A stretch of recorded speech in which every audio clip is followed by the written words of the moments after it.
And we're live. Welcome to the front row seat, where it's all about you because you're doing it. Today, I have my friend again, sweet Caroline. I'm so glad she's here. We just went to the Beamish Hall event for Tom Campbell, and we just have only been back a few weeks. We're still a little bit, recovering from all that. But Caroline Luchesco, I always get tongue-tied on her name. Caroline Luchesco. There, it came out right. Yeah, you did perfectly. We met probably 5 years ago. So far now, we've been together at 5 live immersives with Tom Campbell. And for some reason, I think that, oh no. Oops. Oopsie. And for some reason, Tom Campbell sort of picked Caroline and I to mentor. We must have been just such a mess that he felt sorry for us.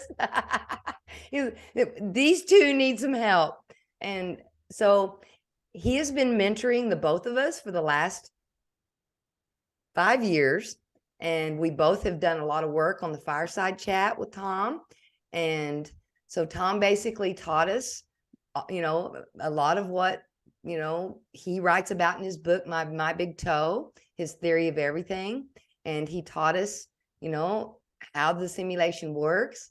He taught us what our place in the simulation is, and how that we are here to evolve our consciousness from a fear-based being, into a love-based being. And as Caroline and I have worked through this process, we are coming into a more loving vibration. We are happier. Our lives have changed in so many ways. So welcome, Caroline. Welcome to the front row seat. Thank you. Thank you for having me. I'm excited to be back. Here we are again. Here again. Yeah. And it was so good because we just met in person and now we're still in touch. So it kind of works out the same. It's kind of similar, right? Like it doesn't really take much away from it. No, it doesn't. It was almost like as soon as we met, we had a lot in common because we both had a lot of fears, and we both had a lot going on. We had our challenges and struggles, and some of them I didn't do very well through, and we were just really in a lot of challenge, and we were trying to figure it out and figure out what we needed to do. Both of us have read a million self-help books. We were just searching and seeking for ways that we could heal and grow and evolve. And then when we met at the immersive, that's when we got into the fast track. That's when things really started going really fast. And I think that we just kind of grabbed each other and clung on to each other because it was just so much, and it was so different that we were in this challenge together. And so we just kind of hung on to each other. And it's like, I don't know what's going on. Caroline, do you? No, I don't know what's going on either. I said, well, evidently we're just doing what we're supposed to be doing. And we just hung in there. And as we really started getting into the deep inner shadow work, we were able to call each other. And when things got hard, we were able to talk to each other about what was happening, and, talk about, well, what's happening around you is just a reflection of what you have going on inside. So, and then at one point I was like, oh my God, how did this get inside of me? I mean, what is this? But we just finally learned that it's just all about working through and looking at the simulation and looking at the experiences coming to us and seeing where those areas were that we needed to work through. And so we both just worked really hard, and it was nice having somebody to help that we had each other to help each other through this, because it almost like it happened at the same time for both of us. We were both kind of in the same place, doing our shadow work with Tom as our mentor at the same time. So what are your thoughts and ideas around that? I'm going to step off and get my camera to focus. You go ahead, Caroline. Yeah, I feel like this has been a very empowering journey especially because we did it together, right? So we could just fully focus on our inner selves and not be afraid to be vulnerable, because we were going through similar things. And clearly we are very different people, right? From different continents, different background, different generation. And Uh-huh. so we both have different issues, but we still are so alike in many other ways, right? Like we are very creative and right-brained and open to life and not so serious about stuff. Yes. So you're just a great match, even though the other things are so different. And still that we all have different things to deal with, it's still from the same root. And that was such an interesting thing to experience throughout those years, that the root is really the same thing. Like we really just have to work on those fears, and we work on them the same way. And it always comes down to that. No matter how the circumstances are, what the story is, where we come from, what we're doing, it's just the same thing. And that's been very empowering for me to see, because it really shows that we are really one family, right? Mm-hmm. Each one of us. And we're all on this path together. We are not alone. And it was really interesting how when we really started getting into the deepest part of the work, all of this assistance came in to help us. Because there are times when you're doing this work, you know how you just have to cry and you get that really ugly face. And That's me and that's Caroline. the right spot. But you just have to get it out, because it is a process, and the process does go through some pain. And the way that we both kept saying, well, we already are in pain anyway, we might as well go through this pain so that we can get out of it. And that's what I've noticed with you and I as time has gone on, that the pain just drops and drops. And now it still bubbles up from time to time, but for a lot of the part, like, most of the time we were at Beamish Hall, there was no pain, and we were just all in a love vibration instead of a fear vibration. And so it's a complete different perspective when you are in relationship with others and it's a love vibration. It's a completely different experience. Hilarious things happen here, because this simulation has a sense of humor, and it does the funniest things, and you never know when it's going to happen. It just does it, and you're standing there, and all you can do is just start laughing at it, because it has a sense of humor. And I think that it helps us, the funny parts of it helps us get through the harder parts of it. It did for me anyway. And one of the things at Beamish Hall that I found really interesting was another one of our friend, his name is Nathan. Hi, Nathan. You might see us here. But Nathan, Nathan, I found him to be a little more quiet. Excuse me. I found him to be a little bit more quiet and a little bit more, just not real open and free. But at this event, he just came out of his shell. He popped out of his shell, and he was just authentically him, and it was hilarious. He was the dancing ninja. Every time I would walk by, I would just say, dance it out, and he would just start getting it, Caroline. He didn't care. He didn't care who was watching, and we laughed so much. And tell us a little bit about what you experienced with Nathan. Yeah, well, that was a very, very interesting experience. Because I've been in touch with Nathan a lot. Like he's kind of my go-to friend when I need some like analytical advice, because he's also working as a professional therapist, right? So sometimes I call him, I just like ask for a little support, and he's always so sweet. And over the phone, he was just a little different than in person. I also kind of thought he would be a bit more reversed, but he was just a bulb of sunshine. Like it was just incredible. His energy He was was just so nice. beaming. He was just beaming. this This, love yeah. vibration. And here, this is what he said. I'm sorry we're talking about you, Nathan, but we were so enamored with you. We just have to talk about it. He was just beaming this beam of love, and we were standing there talking. There was one clip in the video of Beamish Hall where me and Nathan started dancing, and we were going, just get the data. And we were laughing. And then he looked over, he said, and you won't find it in your intellect.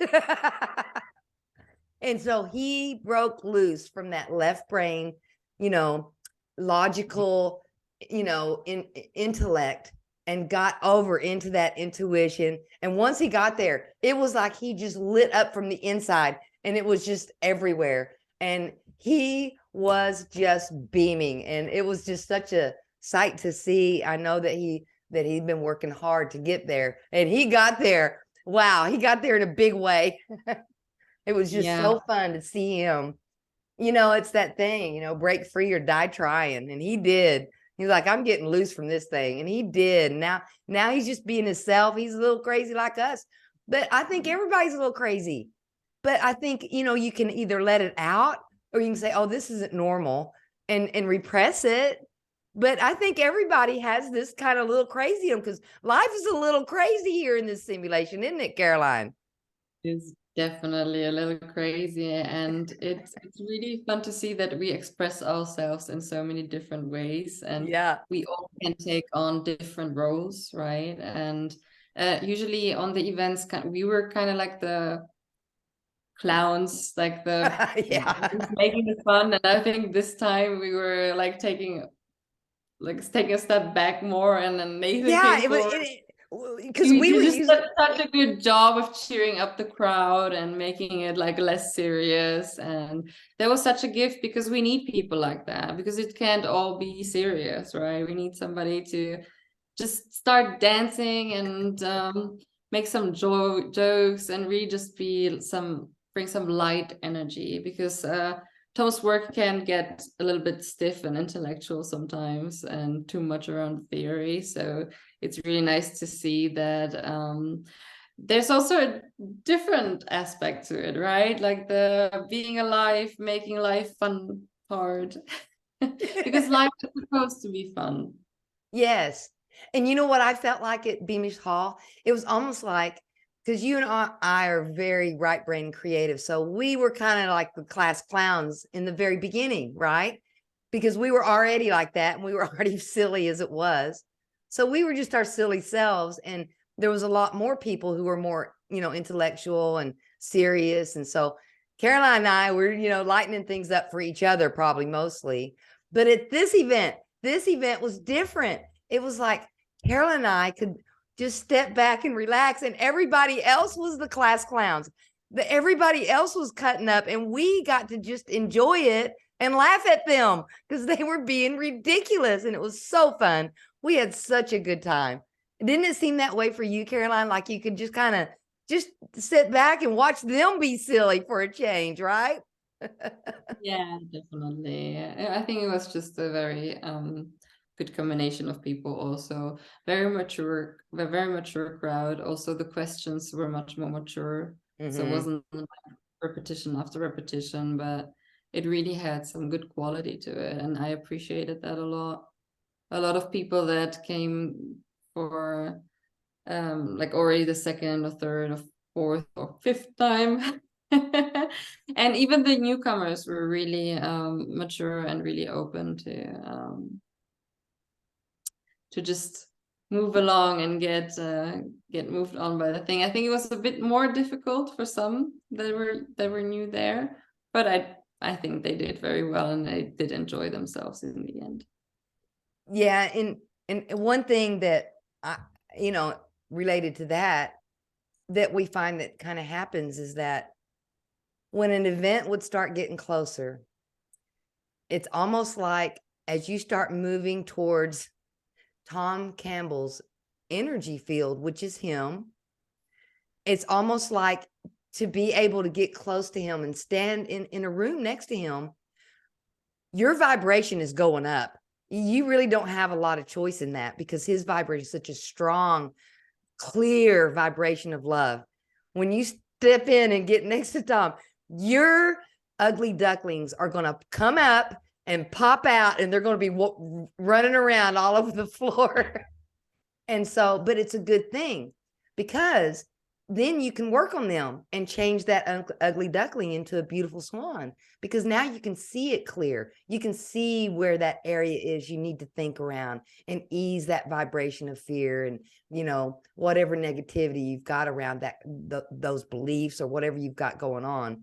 And so this time, as we prepared to go to Beamish Hall, I had several ugly ducklings pop out everywhere, which I hadn't had any in a while. You know, I had been pretty much smooth sailing for at least, 6 months or so, been doing really well and happy and all that. And then as the event got closer and I was going to go be in that vibration, here they come.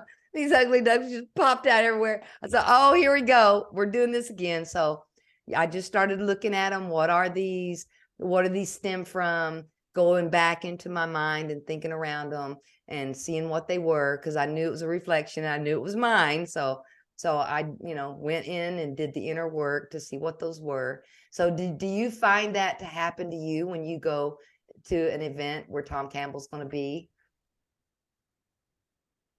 It's more the after. It's more afterwards for me. I do feel like at the events I do get to enjoy a lot.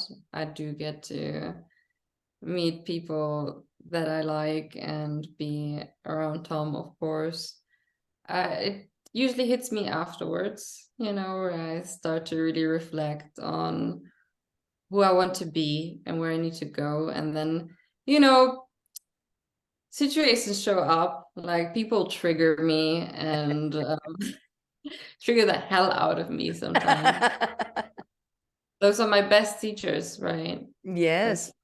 I learn from them the most, and I do appreciate that more and more, because everything happens for you, right?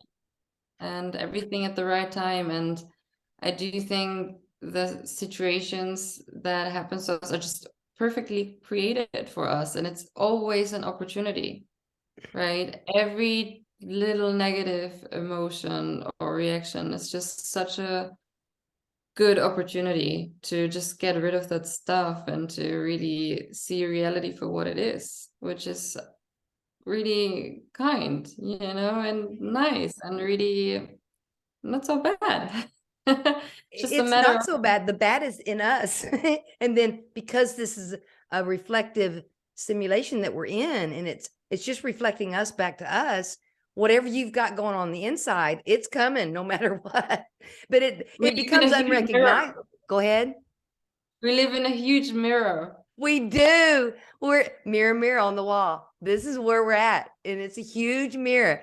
And when you're interacting with someone else, and then you're thinking that they are doing something to you, well, you triggered me. And it's like, well, not exactly. They are reflecting back to you something that's inside of you. And that's the trick, because it doesn't look like it's inside of you. It looks like it's them over there doing something, but they're not. They're just being them with all of their stuff. And they're just reflecting your stuff back to you. And that's why we get triggered, because it's in us. If it wasn't in us, we wouldn't feel it at all, because it would be all about them. And so now I know when I have that come up that it's me, it's mine. So I quit blaming people for my stuff and quit blaming them when I get triggered, because it's not them, it's me. Yeah. What was a game changer for me is to really realize that I have a choice. I have a choice on how I react to things, how I interpret things. I have a lot of control of how I feel, right? It's just that I need to ask myself the right questions. Yes. Focus on the right, not what's wrong, but really just, what's real. Yes. And, something in your reality, in your mirror, will trigger you. And then if you start going into that, it's like, okay, what is this related to? And just start asking a bunch of questions. Okay, where have I seen this before? this looks familiar because, you know, a lot of times it's a reoccurring trigger. It's the same one. It just has different faces and places on it, but it's still the same vibration. And you can, and you know that those patterns of vibration, once you get used to them and you really start looking in your mirror and finding out that, oh, you're not, they're not doing it. It's in here. And I think that's one of the things I learned. The biggest thing is through Tom's work is that what's real, you know, what is real and what's not real. It's like I've come to the same conclusion that we are all consciousness. We're all netted together. We assist each other. We can feel each other's vibrations when we walk into the room. It's an emotional world we live in. This world is not what we think it is. And so I've just been a lot better since I learned these concepts around the simulation and around that this is a mirror that we look into to, you know, see ourselves in and to change and evolve our consciousness. So I think it's just a learning lab. We learn and grow our consciousness. I think personally that Tom's right, that it is a simulation. I've just been able to work with it and play around with it to see what it'll do. And I've gotten some response back that, you know, goes along those lines, that it is a simulation and that we are powerful creators here because we can think about what we want. Then we can put some good vibes in there around it. And then we can push the run button and we can create here. And I did create some things here. And, you know, one of the big things that I'd been working on, you know, leading up to the Beamish Hall event was the Archaix conviction that I'd been, you know, planning and organizing for a long time. And while I was planning and organizing that event, there was a lot of that in there. Oh, wouldn't it be nice if we could just get together with a few people and, you know, have a talk with some open-minded people? That would be so fun. And I was feeling good around it. And the next thing I know, it's this huge event and 300 people showed up, and it was just last weekend. So we just got, you know, finished with the convention and all those people coming together, and they're starting to learn some of the same things because you know, there are differences between the Archaix work and Tom Campbell's work, but there are a lot of similarities too. A big similarity is that Tom believes that we're in a simulation. Jason Brashears also believes that we're in a simulation too. He just calls it by a different word. He calls it a simulacrum.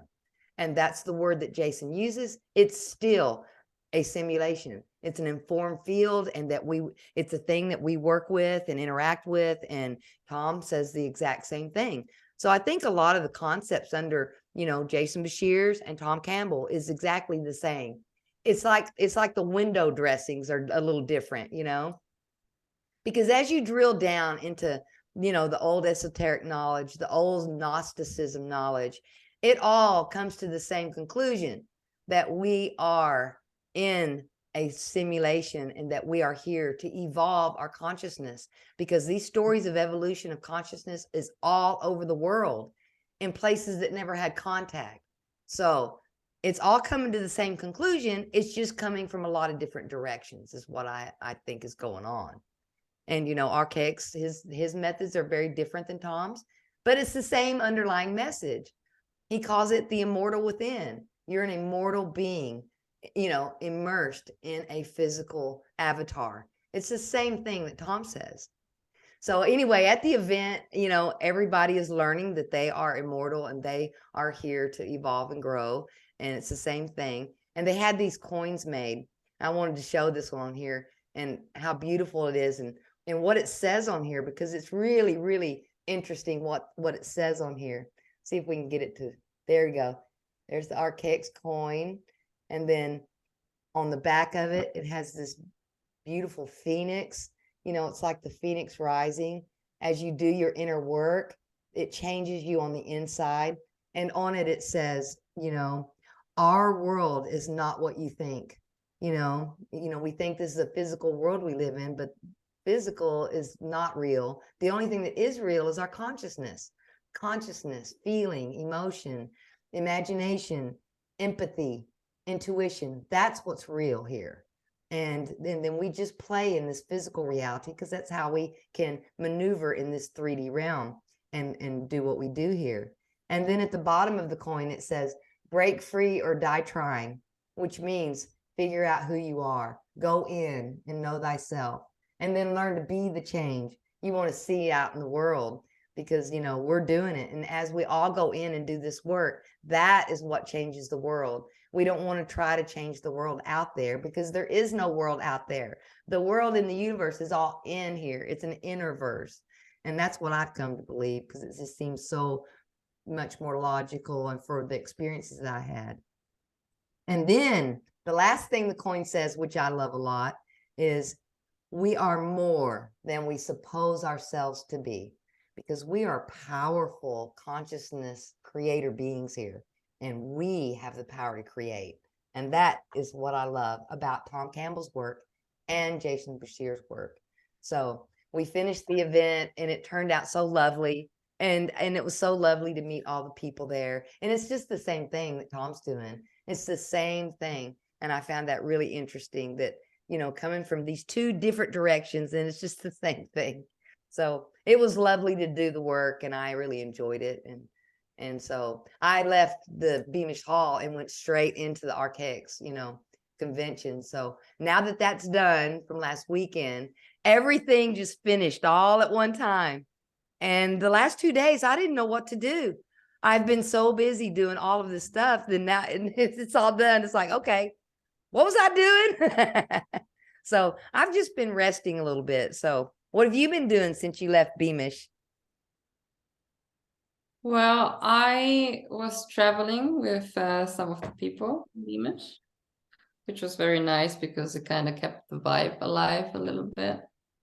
And we learned a lot from each other. It's also, when you get together with like-minded people, there's a lot of magic that can happen. And also you kind of like puzzle pieces coming together, right? And so that was nice. And then I had Elizabeth come visit me, also a participant that was already at a few events too. And she was such a support. I really enjoyed having her here. And so there was a lot of little adventures since I've been back. And also, of course, the mission is always the same, right? I'm trying to integrate the lessons that I've learned, because that's another important aspect of life that that kind of gets forgotten when you kind of move from event to event, or listen to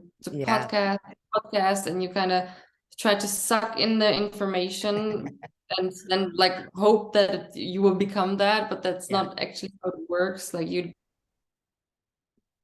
integrate it little by little and really see how can you transform this now into your life. How can you be that? How can you identify with that, and how can you provide value for other people now? Because we are so focused on what we want and who we want to be and what we want to achieve, that we forget that it's actually about others, right? And now it's our turn to also share, right? Like, share what we've learned, and also give people the space to be authentic, to feel comfortable with who they are, and have enough compassion for them so they have a space to grow in, right? So we need to actually take responsibility, not only for ourselves, but also how we show up for others and how we show up in the world. And I do think there was a big lesson in the event that took place for me, because it was about how do we bring MBT forward, but it's not about like MBT as a theory, because like you say, there's Archaix, there's MBT, there's religion, there's a lot of different descriptions for what really matters, and that's love, right? Love for ourselves, love for others. And so I do think there's a process that comes with integration, and we have to take it step by step. And so that's what I've been working on, basically. Okay, how do I integrate this now? How can I, like, what's the most important thing now? Because I can't change it all at once, right? A lot of things that have to be changed, but Yeah. I have to take one step at a time. So Right.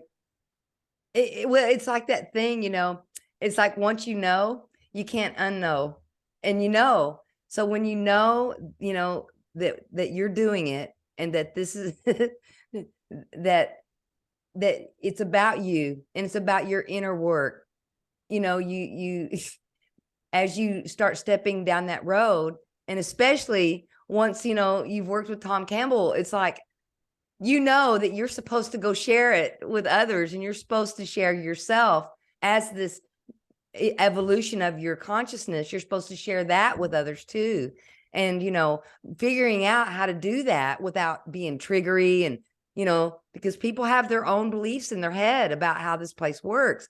So, and what we're finding out, I think you are too, is the way we share Tom's work and the way we do that is getting rid of the fear that we have within ourselves, so that we can be a clear channel of love for others, so that we can hold that space for them, so that they can grow too. Because as I've noticed, that as I've gotten better and my vibration has gotten better, that it just kind of magnetically draws people to you, and it's the people that need that right then. And so being open with people, and looking them in the eye, and just having empathy with them, feeling with them, and showing them that they're not alone, and I think that that's how we can step forward and show up for for others. And also this podcast, just talking about our experiences and what we've experienced in the last 5 years. And it's not just me saying, hey y'all, get rid of your fear, you feel better. It's not just me. There's a whole bunch of other people that have experienced the same thing. So here's Caroline. She's been through it. I've been through it. And so now we're integrating what we've learned at all the immersives, including Beamish Hall. And now we're integrating that into our consciousness, so that we can be better at being a good, clear reflection for other people to look at themselves through our mirror, so they can see where they're at. And it doesn't work. You can't tell people when they think that you've triggered them, well, this isn't about me, it's really about you. This is inside of you. I have nothing to do with that. You can't say that to people, because it doesn't help them. You just have to let them have it, and let them blame you for their their stuff they've got going on. And then eventually they'll go look at it, and then they'll figure it out. They'll figure out that wasn't coming from me. It was coming from inside of them. I'm just the mirror. I'm just reflecting back what's going on. So it's been a very, very interesting journey, has it not, Caroline? yeah, it has. And I do think you make a good point there, because we really have to let go of the need of being right. Yes. Because we're not right anyway. We're just no, us. we're not. And I think people are just where they're at, and they cannot know what they haven't learned yet. And everybody is taking their own pace, their own time. Like, no, everybody's doing the best they can with what they've got. Yes. Right. If I look back to myself just 5 years ago, and I met you, I was, like, I wouldn't talk the same way I'm talking. I was a different person back then. I had the potential, and that's why I'm here, and that's why I was able to transform a lot of aspects. But we just have to have the same compassion for others, right? That it's Yes. just like, time. And also still to myself, like sometimes I really have to remind myself, hey, it's okay. Like I'm made this mistake, and I just didn't know better, right? But now I Yes. can do better. And that's Yes. where the integration comes in, right? And you do need some empathy for that, also for yourself, and compassion, like, hey, okay, I'm just where I'm at, and I'm doing my best, and I Yes. see the flaws, and I'm gonna try to change them to the best I can, right? Because that's all we can do. We can do our best. Yes. We just need That, to have the intention. go ahead, say again. We just need to have the intention, right? Like we really Yes. need to want to change and we want to be better. Want to be the change that we all want to see in the world. And I agree completely. When we can have the grace and compassion to let ourselves make mistakes and then make those choices anyway, because then we can learn from it and evolve and grow from it.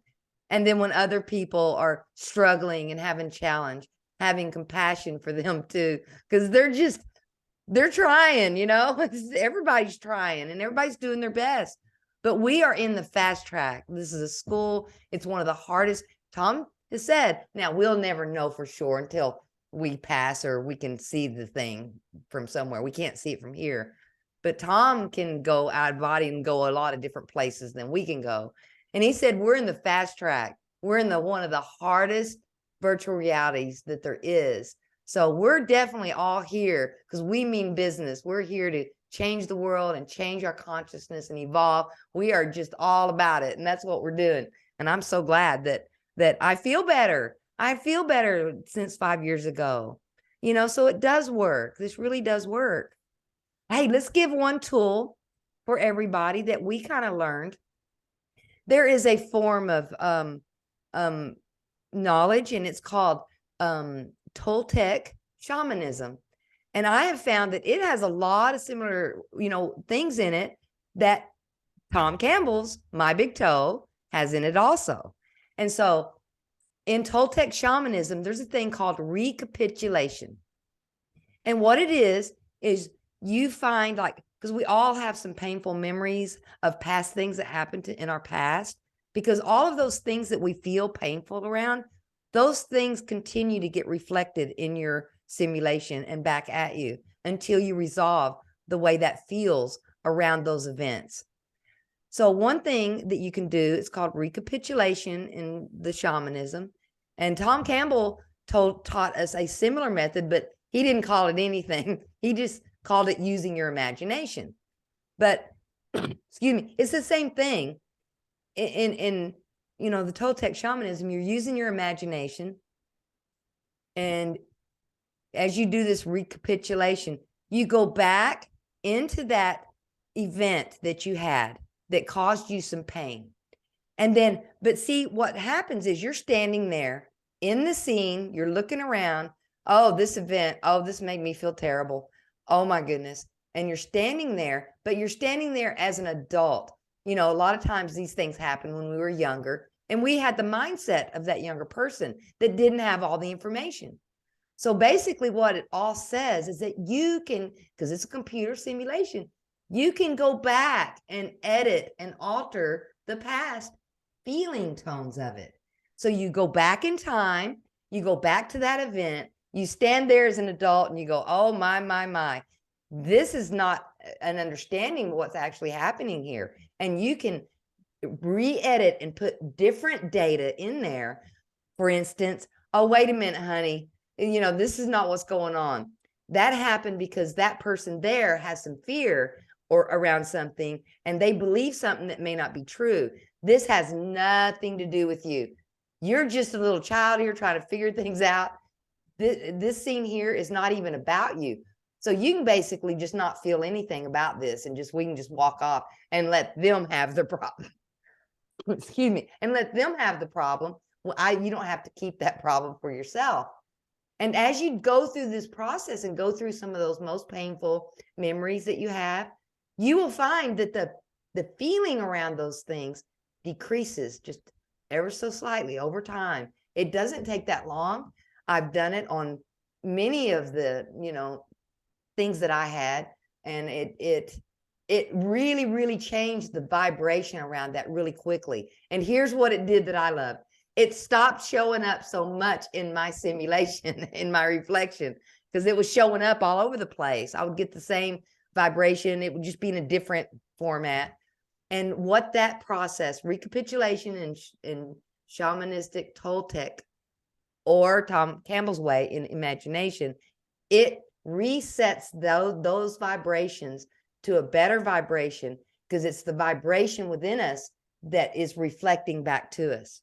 And it will stop those reflections that you're not really wanting to have in your experience.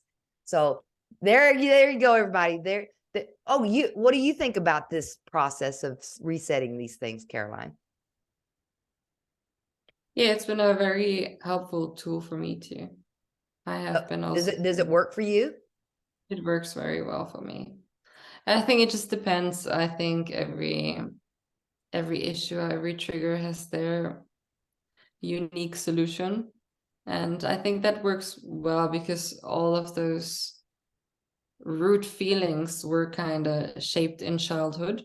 So it makes sense to go back there and reinterpret things from a new perspective. And because it's also easier to, in general, also if you'd have children, it's easier to be compassionate with them because they just arrived here, right? They don't know nothing yet. They're innocent, right? They just work with what they've got. And that's the same for us. So I do think the most beneficial part about this tool is it really allows us to be compassionate with ourselves because we get the opportunity to see ourselves as this innocent little beings that couldn't know better because they just got here. Yeah. But I do think the key thing is that really doesn't change, right? If we were able to look at us the same way, as adults, hey, we just got here, we're just 30, 40, 50, 60 years old. It's nothing compared to to the history of humanity or the world. So it's really just a little bloop, and we're 8 billion people. So we do really need to be more compassionate with ourselves and really realize, okay, everybody's doing their best, we're doing our best. And yeah, so I do agree it's a really good tool. And it did also transform the way I see things now and the way I see people and myself now. Yes. So I think it's a good, it's a really good technique. And another thing that I would recommend would be to just, write down your negative thoughts or beliefs and then question them. Is it really? Is this really what I think it is? Because our perceptions, it until we do some inner work, they're just not real clear. So we have to question the data that we have a lot, and don't believe everything that your mind tells you. Question it. Is this true? Because we can find other ways in there to see around these things, because we put these things in our own path to figure out, and we can all do it. And it's just go easy on yourself. Don't be so hard on yourself, because this is a place to learn and grow. Everything's happening for you. It's not here to beat you up.